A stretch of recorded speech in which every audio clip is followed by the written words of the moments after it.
In the GLCM Motorized Switch Disconnectors, the padlockable sliding mechanism is primarily used to inhibit any automatic command of the motorized switch.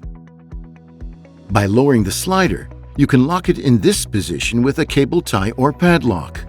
Once lowered, the orange indicator LED begins to flash, like this, indicating its activation.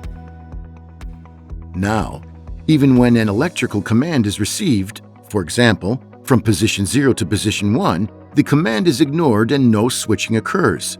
Releasing the slider allows commands to be activated. A second function of the padlockable sliding mechanism is to allow the removal of the direct operating handle. In manual mode, you can easily insert the handle, but to release it, you need to move the slider downwards. Now it can be safely removed.